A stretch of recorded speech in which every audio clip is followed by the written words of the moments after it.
227টা murder case, তোমরাও তালিকা করো, কারণ অন্তত 227 জনকে মারার লাইসেন্স পেয়ে গেছে। পর্যাপ্ত প্রমাণ থাকার পরও বিগত সরকার 18 সালের কুশীলবদের বিচারের আওতায় না এনে জালিমকে প্রশ্রয় দিয়েছে।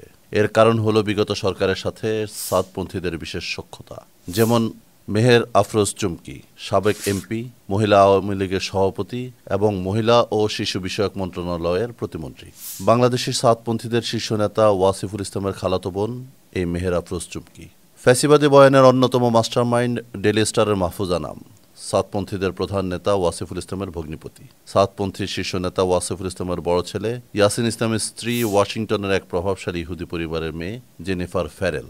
ওয়াসিফ সাহেবের ছোট ছেলে সাদপন্থীদের তরুণ মুরব্বী উসামা ইসলাম নির্বাচনের সময় ফ্যাসিস্ট আওয়ামী লীগের নির্বাচনী প্রচারণায় সশরীরে অংশ নেয়। ফ্যাসিস্ট সরকারের তোষামত ছিল সাদপন্থী নেতাদের বিশেষ বৈশিষ্ট্য। ওয়াসিফুল ইসলাম তার ব্যক্তিগত টুইটার অ্যাকাউন্টে শেখ হাসিনাকে মাদার অফ হিউম্যানিটি বলে সম্বোধন করে। অপরদিকে এক চিঠিতে তিনি গুজরাটের কসাই নরেন্দ্র মোদীকে গ্রেট লিডার বলেও সম্বোধন করে। আওয়ামী লীগের ধর্ম বিষয়ক উপকমিটির সদস্য, ভোরের পাতার সম্পাদক কাজী এর্তেজা, যে একই সঙ্গে সাতক্ষীরা জেলা আওয়ামী লীগের সহসভাপতি, এই ব্যক্তি শেখ হাসিনার ধর্মচিন্তা নামক বইয়ের লেখক। এই ব্যক্তিও সাদপন্থীদের শীর্ষস্থানীয় একজন। 2024 সালের জানুয়ারিতে বাইতুল মুকাররমে সাদপন্থীরা এক সমাবেশ করে। সেখানে আওয়ামী লীগের দোসর মিসবাউর রহমান চৌধুরী বাইতুল মুকাররমে সাদপন্থীদের পক্ষে বক্তব্য দেয়। সাদপন্থীদের আইন বিষয়ক সম্পাদক প্রচণ্ড আলেম বিদ্বেষী অ্যাডভোকেট আব্দুল কুদ্দুস বাদল বক্তব্য, বিবৃতি, ফেসবুকে কমেন্ট, হোয়াটসঅ্যাপ গ্রুপগুলোতে নিয়মিত মেসেজিং, কোথায় নেই এই ব্যক্তির উপস্থিতি। এই ব্যক্তির রাজনৈতিক পরিচয় হলো তিনি আওয়ামী লীগের কেন্দ্রীয় আইন উপকমিটির সদস্য।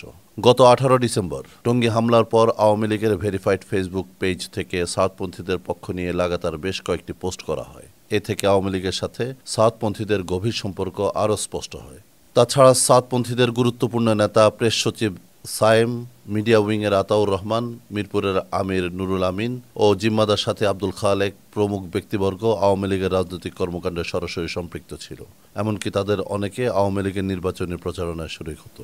আল্লাহ তাআলা আমাদের সবাইকে মূল্যবান সুন্দর সবাইকে কবুল করে এই বলে আমি আমার বক্তব্য শেষ করছি। আল্লাহ হাফেজ। জয় বাংলা, জয় বঙ্গবন্ধু। সাদপন্থীরা তাদের এই রাজনৈতিক সম্পর্ক ব্যবহারে কখনও কার্পণ্য করেনি।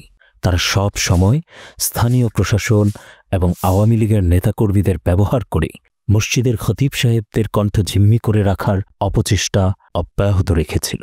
ফ্যাসিস্ট শাসনামলে সাদপন্থীরা আলমী শুরার সাথীদেরকে পাকিস্তানপন্থী, পাকিস্তানের দালাল, পাকিস্তানের দোসর ইত্যাদি লকব দেয়। আওয়ামী সরকারকে নিজেদের স্বার্থে ব্যবহারের উদ্দেশ্যেই সাদপন্থীরা এসব শব্দ ব্যবহার করত।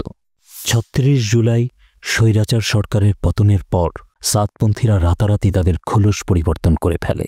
তাদের বক্তৃতা, বিবৃতিতে বৈষম্য, সমন্বয়ক, সচেতন ছাত্র সমাজ, সাধারণ মুসল্লি সমাজ, শিক্ষক সমাজ, আবু সাঈদের সহযোদ্ধা, নাগরিক ঐক্য শক্তি পার্টি ইত্যাদি নানান শব্দের খই পড়তে শুরু করে। তাদের এসব কাজের উদ্দেশ্যও একই, অন্তর্বর্তীকালীন সরকার ও প্রভাবশালী ব্যক্তিদের আনুকূল্য অর্জন করা।